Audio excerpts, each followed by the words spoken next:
ብሎ ለስም ሲመጡ በርካሽ የሚኖሩት በርካሽ ዳሜጅ እየተደረጉ አሞናል ሲሉ ኤጀንሲ መጣና የሆነ ሰራተኛ ቀይርና እሷን እዛ ውስጥ ግርፍ ሲያረጋት ካመለጠች ደግሞ ወረቀት አልባ ትሆናለች።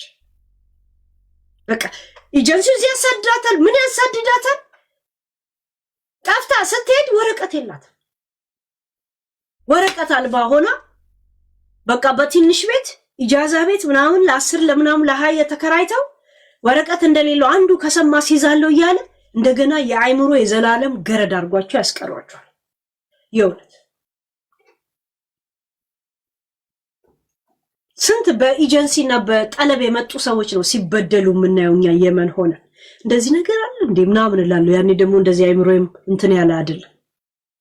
አብዳ ብቻዋን ከፎቅ ላይ ተይዛ ራሷ እንዳትፈጠፍጥ ተይዛ ከዛ ፓስፖርቷን ህዝብ ተከራክሮ ተቀብሎ ኤጀንሲው ደስ ሄዶ ስሙን ረሳውታ ኢትዮጵያ እንደፈለገ እየገባ ነበር የሚወጣው። እንደ አብድስም ብላ ታወራ ባገኘችው ሰው ሁላ በቃ እሷን ስታዩት ምን እንደምታወራ ታውቃላችሁ። እንደዚህ ገርፎ እንደዚህ ያረጋት ልክ እስር ቤት የለም ልክ ያኔ ወያኔ ኮዳን ጠለጠለ ምናምን ይባል የለ እጃቸው ሰንበር በሰንበር የውርስ ወርሰኛ ነው የምትመስለው። ትንሽ ኤጀንሲ ይባል ኤጀንሲ ምናምን በቃ እንትን አትልም። እና ያኔ ነው ኤጀንሲዎችን ያወቁት የጠፉ ሰዎችን ምናምን እንደዚህ ሆቴል ሰራ ነበርና ሲያወሩ ሳይ አንድ ቀን ኤምባሲ ስብሰባ ብላ አንዷ እየሄድን ይዛኝ ሄዳ ሲያወሩ ያቺ ታለቅሳለች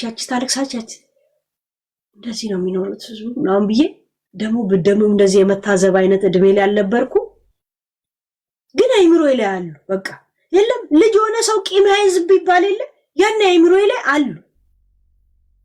ስንቱ አብደው ያየሁት እኔ አሁን ስብሰባ ከስራ እንደወጣ እንሂድ ብሎ አንድ አይነት ባስ ሊያዝን እዛ ገባው። ከዛን አንዴ በሩ ከተዘጋ ተወጣ ዝም ብዬ ስሰማ ህዝቡ በጣም ስቃውስ ነው ያለው። ሁሉም ኤጀንሲ ነው ኮምፕሌን የሚያደርግ ስሙን እየጠሩ እንትና እሱ ግን በጣም ኃይል እንዴ ትልቅ ኃይል ያለው ነው። ደግሞ መወለድ ነው የየመኒ መወለድ። አሁን እነ ሙኒት ምናምን እዚህ መልክ የሚሰሩት እርግጠኛ ነኝ ቢሮሽን ከፈችና ከስራ አንደርግራውንድ አሳይም ብሏት ስንት ያሰረቻቸው ሰዎች አሉ። ሙኒት እኮ የምትታወቀው ሰዎች በደለችን ብራችን አልሰጠችን ብለው እኮ ሀቢባ ጋር ኮምፕሌንስ ያደርጓት ከሀቢባ ጋር ሽርክ ፈጠረችና የሷ ጊፍተር ሆነችና ሰዎች ስለሷ ኬዝ እንዳያወሩ እዛ ዘጋጋች። ሀቢባ ደግሞ በብራት